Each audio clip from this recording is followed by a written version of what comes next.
खबरों की शुरुआत करेंगे पुंछ से आ रही बड़ी खबर के साथ, जहां मुगल रोड पर भूसंकलन हुआ है। सुरंगकूट के डोगरिया क्षेत्र में यह भूसंकलन हुआ है और इसकी वजह से यहां पर वाहनों की आवाजाही को बंद कर दिया गया है। बेहद अहम खबर मुगल रोड के ताल्लुक से, जहां पर सुरंगकूट के नजदीक डोगरिया क्षेत्र में यह भूसंकलन हुआ है। लैंडस्लाइडिंग हुई है जिसकी वजह से यहां पर वाहनों की आवाजाही को बंद कर दिया गया है, यानी ट्रैफिक को बंद कर दिया गया है। लगातार जिस तरह से हम बता रहे थे कि तमाम अहम सड़कें, राब्ता सड़कें जो हैं, मौसम की वजह से वहां पर खास तौर पर एहतियात बरतने की बात की जा रही थी। और बिल्कुल वही खबर कि मुगल रोड पर लैंडस्लाइडिंग भूसंकलन हुआ है। सुरंगकोट के डोगरिया इलाके में ये भूसंकलन हुआ है और इसकी वजह से वाहनों की आवाजाही को बंद कर दिया गया है। अहम खबर सीधा रुख करना चाहेंगे हमारे साथी मुनीश शर्मा का। मुनीश, अभी सुबह ही हम ये बात कर रहे थे कि इसी तरह का खतरा होगा और इसी को देखते हुए ट्रैफिक को लेकर खासी एहतियात बरतने की बात की जा रही है। क्या कुछ है आपके पास डिटेल्स अभी इस हादसे के ताल्लुक से? जी हिना, आपको बता दें कि पुंछ जिले के सुरनकोट तहसील के डोगरिया इलाके में जो मुगल रोड पर जो है लैंडस्लाइड हुआ है, और ये जो डोगरिया जो इलाका है यहाँ पर ट्रैफिक चल रही थी, क्योंकि मुगल रोड अभी वैसे कश्मीर के लिए बंद है, लेकिन पोशाना तक जो है वहां तक गाड़ियां जो चलती हैं और वहां से आगे बर्फ हटाने का काम आज फिर शुरू किया गया है। लेकिन यहाँ पर जो है करीब 10:30 बजे के बाद जो है लैंडस्लाइडिंग हुई है और जो डिपार्टमेंट है पीडब्ल्यूडी मैकेनिकल विंग, उनकी जितनी भी मशीनरी है वो आगे बर्फ हटाने की लगी हुई थी। और अभी खबर ये मिल रही है कि उन्होंने वहां से जो है कुछ मशीनें वापस मंगाई हैं इस लैंडस्लाइडिंग को क्लियर करने के लिए, क्योंकि इस लैंडस्लाइडिंग की वजह से जो गाड़ियां हैं, खास करके पोशाना तक के जो इलाका है वहां लोग जो रहते हैं, वहां पर गाड़ियां बंद हो गई हैं। साथ ही वहां पर आर्मी और पुलिस की जो पोस्ट हैं वहां पर भी आना जाना होता है, और साथ ही साथ जो नोमैडिक हैं, जो खाना बदोश हैं, वो भी इस पोशाना तक गाड़ियों में जाते हैं। तो इसलिए इसका बंद होना जो है अभी लोगों के लिए समस्या है, और लगता है कि कुछ देर में इसको क्लियर कर दिया जाएगा जैसे ही मशीनें वहां आएंगी और ये जो है मलबा हटाने का काम किया जाएगा और उसके बाद इस रोड को फिर थ्रू कर दिया जाएगा। मुनीश, आपसे हम जानना चाहेंगे, इसी तरह के खतरे को देखते हुए लगातार ये एडवाइजरी जारी की जा रही थी, लगातार कहा जा रहा था कि मौसम को देखते हुए इस तरह की सड़कों पर एहतियात बरती जाए, और एग्जैक्टली वही न्यूज जो है इस वक्त हम दर्शकों को दे रहे हैं। जी ना, बिल्कुल ये तो रहता ही है कि जैसे ही मौसम खराब रहता है, बारिश में स्लाइडिंग के चांस कम होते हैं, लेकिन जैसे ही मौसम थोड़ा सा साफ होता है, क्योंकि जो स्लाइडिंग का एरिया होता है वहां पर जो मिट्टी जो है वो मिट्टी सूखती है जैसे जैसे, तो वो पत्थरों को छोड़ देती है और उसके कारण ही जो ज्यादा स्लाइडिंग होती है। अमूमन देखा गया है कि बारिश में स्लाइडिंग कम होती है, लेकिन बारिश बंद होने के बाद स्लाइडिंग ज्यादा होती है, और इसी कारण जो है एहतियात बरतने के लिए भी कहा जाता है। और जो डिपार्टमेंट इन सड़कों को देखते हैं वो भी पूरी तरह से तैयार रहते हैं और लोगों को भी सावधान करते हैं कि लोग इस तरह से ध्यान रखें और खास करके जो स्लाइडिंग प्रोन एरिया है वहां पर वो सावधानी से जाएं। आगे बढ़ेंगे। बारिश के बाद बीते 2 दिनों में भूसंकलन की ऐसी 3 बड़ी घटनाएं सामने आई हैं। आपको बताएं कि किन्नौर के यंगपा गांव में सड़क धराशायी हो गई, वहीं चंबा में भूसंकलन की 2 घटनाएं हुई। हिमाचल की ये तस्वीरें आपको दिखा रहे हैं, किन्नौर, चंबा, और एक और घटना हुई थी तीसा रोड पर खड़ी एम्बुलेंस पर चट्टान गिर गई थी, एम्बुलेंस के परखच्चे उड़ गए थे। चंबा के चमेरा इलाके में एक बड़ा रावी नदी में समा गया था। दंगा वाहन जो होता है वो रावी नदी में समा गया था, और इसीलिए लगातार एडवाइजरी जारी की जा रही है कि अगर आप पहाड़ी इलाकों में रहते हैं तो सावधान रहें। कई स्थानों पर भूसंकलन का खतरा बना हुआ है, क्योंकि कल तक हम लगातार देख रहे थे कि बारिशों का सिलसिला यहां पर जारी था, और बारिश के बाद अब जब मौसम थोड़ा सा साफ होना शुरू हुआ है तो भूसंकलन का सिलसिला लगातार जारी है। बिल गेट्स ने ट्वीट कर पीएम मोदी के मन की बात की तारीफ की है। उन्होंने अपने ट्वीट में लिखा कि मन की बात ने स्वच्छता, स्वास्थ्य, महिलाओं के आर्थिक सशक्तिकरण और सतत विकास लक्ष्यों से जुड़े अन्य मुद्दों पर समुदाय के नेतृत्व वाली कार्रवाई को उत्प्रेरित किया। वज़ीर ख़ारजा एस जयशंकर ने पाकिस्तान और चीन को तनकीद का निशाना बनाया और कहा कि हिंदुस्तान चाहता है कि तमाम ममालिक के साथ ताल्लुकात को बेहतर रखे, लेकिन चीन ऐसा नहीं चाहता। उन्होंने भारत की शुमाली सरहदों में चीन के जारहाना इक़दामात के पेश नज़र चीन के साथ ताल्लुकात को एबनॉर्मल करार दिया।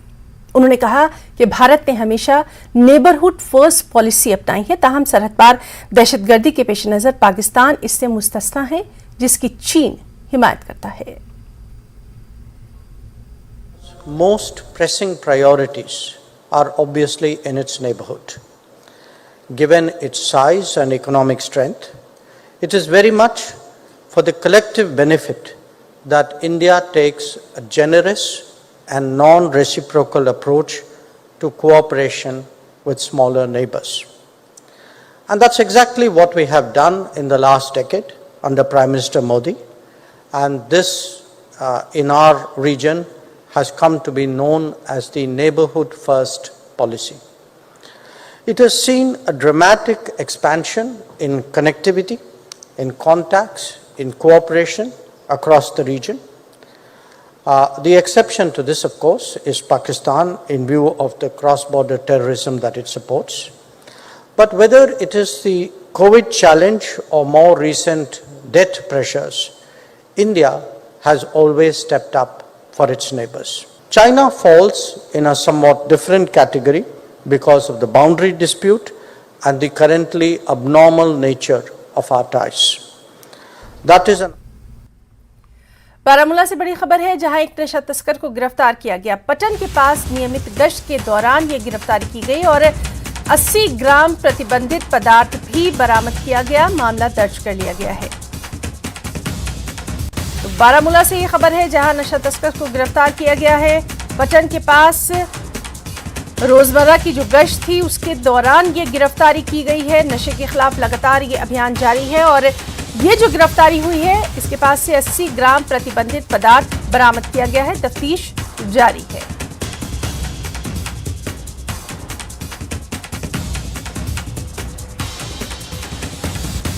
खबरों में यहां रुकना चाहेंगे एक छोटी सी ब्रेक के लिए, और ब्रेक के बाद अब खबर हिमाचल से है। शिमला चुनाव के प्रचार में बस आखिरी 2 दिन ही बचे हैं, जिसे लेकर कांग्रेस और बीजेपी में आरोप प्रत्यारोप तेज हो चुका है। कांग्रेस नेताओं ने बीते 2 दिनों में बीजेपी पर कई गंभीर आरोप लगाए हैं और जिसका जवाब आज बीजेपी की ओर से प्रेस कॉन्फ्रेंस करके दे दिया गया। आरोप लगाए जिस पर आज बीजेपी की ओर से हर आरोप का जवाब दिया गया। बीजेपी नेता जयराम ठाकुर ने सुरेश कश्यप, विपिन परमार, विक्रम ठाकुर और राकेश जामवाल के साथ आकर कांग्रेस के हर आरोप का जवाब दिया। सीएम सुक्खू ने आरोप लगाया था कि बीजेपी के निगम में रहते हुए गंदा पानी पीकर शिमला में कई लोग ज्वाइंटिस से मर गए। इसे गलत करार देते हुए जयराम ठाकुर ने कहा कि ज्वाइंटिस की बीमारी 2016 में फैली थी, तब निगम में सीपीएम का राज था। कांग्रेस का आरोप था बीजेपी ने शिमला में कोई काम नहीं किया, जिस पर जयराम ठाकुर ने कहा कि कांग्रेस के निगम में 25 साल से ज्यादा, बीजेपी ने 5 सालों में काम किया। कांग्रेस ने बीजेपी पर झूठे वादे करने का आरोप लगाया और बीजेपी ने कहा कि झूठे वादे कांग्रेस करती है, उसके झूठ की वजह से ही इस बार बीजेपी की जीत होगी। कांग्रेस ने जहां निगम चुनाव प्रचार में पीएम के पोस्टर पर सवाल उठाए, उसका जवाब देते हुए जयराम ठाकुर ने कहा कि पीएम मोदी देश ही नहीं बल्कि दुनिया के लोकप्रिय नेता हैं, बीजेपी के सर्वोच्च नेता हैं, उनकी फोटो तो बीजेपी के पोस्टर में होगी ही। कांग्रेस जरूर ये बताए कि उसके हर पोस्टर में राष्ट्रीय अध्यक्ष मल्लिकार्जुन खड़गे, वीरभद्र सिंह की तस्वीर क्यों नहीं है। आपको दिखाते हैं कांग्रेस के आरोप और प्रत्यारोप, उस पर तमाम बीजेपी के जवाब। नगर निगम उसकी होनी चाहिए जिसकी सरकार है। पिछली बार भारतीय जनता पार्टी की सरकार थी, नगर निगम उनकी थी, उन्होंने कुछ किया नहीं। भारतीय जनता पार्टी के जो नेता थे, जो सचिवालय में बैठे पूर्व मुख्यमंत्री जयराम ठाकुर जी थे, क्या उन्होंने तब नहीं सोचा? लेकिन 5 साल की तुलना अगर हम 25 सालों के साथ करें, मैं दावे के साथ कह सकता हूं कि 5 साल का भारतीय जनता पार्टी के इस कॉरपोरेशन में कार्यकाल का अगर हम जिक्र करते हैं तो स्वाभाविक रूप से वो 25 साल पर भारी पड़ रहा है।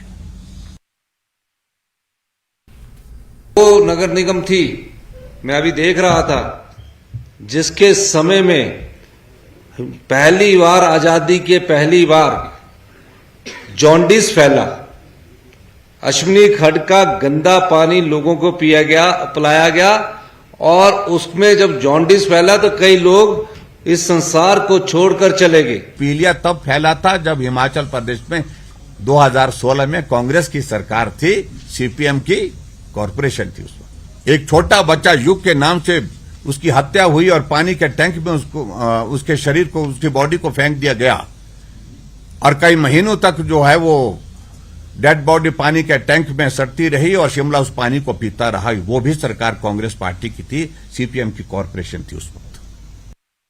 वो क्या पानी देंगे? पानी तो सिंचाई विभाग का है, जल शक्ति विभाग का पानी है। उन्होंने कहां से दे देना पानी? पानी अगर देना भी होगा वो भी पानी हमने देना। अब ये तो ख्याली राम है, ख्याल करते रहें। जो निराशा का माहौल सरकार कांग्रेस की बनने के पश्चात इन 4 महीनों में देखने को मिला है, उसका खामियाजा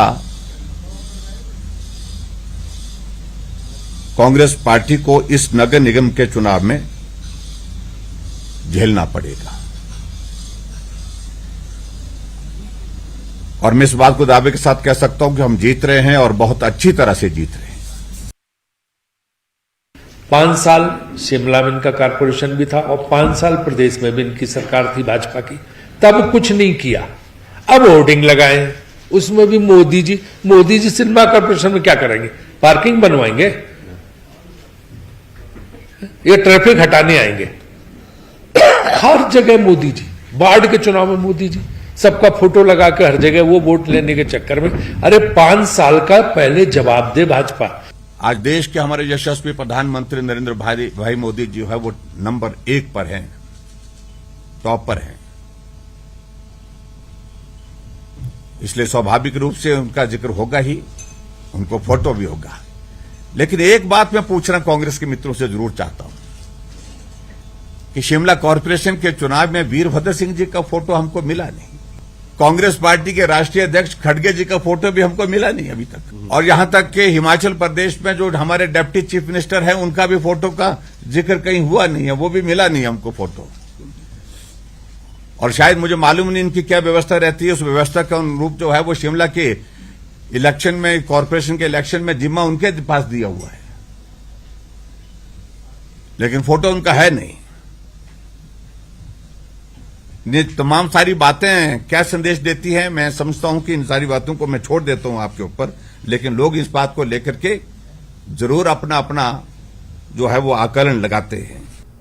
और वहीं बीजेपी की प्रेस कॉन्फ्रेंस के बाद कांग्रेस की ओर से प्रेस कॉन्फ्रेंस कर फिर से बीजेपी पर वही आरोप दोहराए गए। प्रदेश अध्यक्ष प्रतिभा सिंह के साथ प्रेस कॉन्फ्रेंस कर मंत्री हर्षवर्धन चौहान ने बीजेपी पर हमला बोला और कहा कि बीजेपी तो अब वादे करने के लायक भी नहीं, क्योंकि सत्ता में रहते हुए उसने कोई वादा पूरा नहीं किया। उन्होंने ये भी कहा कि कांग्रेस शिमला को सबसे खूबसूरत शहर बनाएगी, जल्द ही रोजगार का वादा भी पूरा करेगी।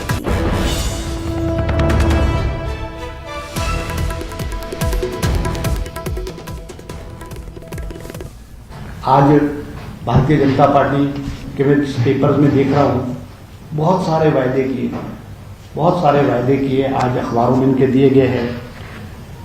4000 लीटर पानी प्रतिदिन निःशुल्क देंगे, हर वार्ड में सुलभ शौचालय, पार्किंग, जिम एवं पार्क बनाएंगे, एक निगम एक टैक्स प्रणाली लागू करेंगे, 2 बिस्वा जमीन पर जहां डारा हुई मकान देंगे। मैं जयराम जी से पूछना चाहता हूं कि पिछले 5 साल किसकी सरकार थी? जयराम जी जब मुख्यमंत्री थे उस वक्त तो उनको जो ये वायदे हैं जो आज ये नगर निगम के लोगों से कर रहे हैं, आज ये वायदे कर रहे हैं, उस वक्त तो किया नहीं। और जो यहाँ है हिमाचल में तो ट्रिपल इंजन की सरकार थी, केंद्र में मोदी की सरकार, प्रदेश में जयराम जी की सरकार, और नगर निगम शिमला में स्पष्ट बहुमत जो है भारतीय जनता पार्टी का था। जिन लोगों ने, जिस सरकार ने 5 साल अपने वायदे पूरे नहीं किए, वो आज वायदा कर रहे हैं, और क्या उनकी स्थिति इन वायदे को पूरी करने की है? नहीं, देखो, जो मंत्रिमंडल की बात है वो तो आप एक इशू जो है वो एजुकेशन डिपार्टमेंट में भर्ती से संबंधित आप कह रहे हैं, जो कि मैंने भी आज पढ़ा, कुछ मीडिया में उसको किया गया, लिखा गया है, और कल भारतीय जनता पार्टी के कुछ नेताओं ने भी इस पर टिप्पणी की है। देखो, आई वांट टू क्लेरिफाई, जो कैबिनेट सब कमेटी है वो हमको एक्सप्लोर करने को कहा है कि हम हिमाचल प्रदेश में सरकारी क्षेत्रों में 1 लाख भर्ती कैसे करेंगे, और वो 1 लाख भर्ती हमने 5 साल में करनी है। इस वित्तीय वर्ष में हमारा जो टारगेट है वो 20,000 सरकारी क्षेत्र में नौकरी देने का है। वो ये जो इश्यूज हैं कोई फाइनलाइज थोड़ी हुए हैं, ये तो प्रपोजल 1, प्रपोजल 2, प्रपोजल 3, ये जो आप कह रहे हो अस्थायी भर्ती की, ये भी प्रपोजल हमारी प्रपोजल 3 थी। वो तो मीडिया में लीक हो गई, एजुकेशन डिपार्टमेंट के किसी लोगों ने वो उसको लीक कर दिया, वो इट वाज नॉट फाइनलाइज्ड, मैं आपको कहना चाहूँगा। और सरकार में हमारे तालमेल है। अब अगर ये इस इशू को के नज़र से आप देखोगे और ये कहोगे कि तालमेल है, ऐसा नहीं है, तो cabinet sub committee has to examine, explore pros and cons, वो इस हिस्सा था उसका। और वहीं कांग्रेस ने एक बार फिर से बीजेपी के चुनावी पोस्टरों में पीएम मोदी की तस्वीर लगाए जाने पर सवाल उठाए हैं। पहले सुनिए कि मंत्री हर्षवर्धन चौहान ने कहा क्या। मुख्यमंत्री की तस्वीर नहीं है, दिवंगत मुख्यमंत्री नहीं, देखो ऐसा है कि वीरभद्र सिंह जी की भी तस्वीर हर पोस्टर में है, मुकेश अग्निहोत्री जी की भी। ठीक है, कुछ जो पोस्टर्स हैं वो कैंडिडेट्स इंडिविजुअल अपने लेवल पे लगाता है, तो it is for that candidate to decide कि उसने किसकी फोटो लगानी है, किसकी नहीं लगानी है। जो प्रदेश कांग्रेस कमेटी की तरफ से जो है पोस्टर इशू है, उस सब में मुख्यमंत्री, डिप्टी चीफ मिनिस्टर की भी है और राज साहब की फोटो लगी हुई है। वो कह रहे हैं कि पीएम मोदी नहीं, वो तो करें, मगर ऐसा है कि वो, क्योंकि उनके पास मोदी के अलावा कुछ भी नहीं है। क्या मोदी जी चुनाव लड़ रहे हैं? हिमाचल प्रदेश का चुनाव क्या मोदी जी लड़ रहे हैं? क्या मोदी जी शिमला का नगर निगम का मेयर बनेंगे? तो वो तो इनके पास मोदी जी के अलावा कुछ भी नहीं है। केंद्रीय सूचना एवं प्रसारण मंत्री अनुराग ठाकुर ने Y20 प्री समिट पर प्रेस वार्ता की। उन्होंने पाकिस्तान का नाम लिए बगैर कहा कि लेह में Y20 की सफलता ने कुछ लोगों को आहत किया है। ठाकुर ने कहा कि Y20 की घोषणा के बाद से इस संबंध में गलत बयानी का सिलसिला शुरू किया गया, लेकिन दुनिया ने देखा कि हमने इसे सफलता के साथ किया है।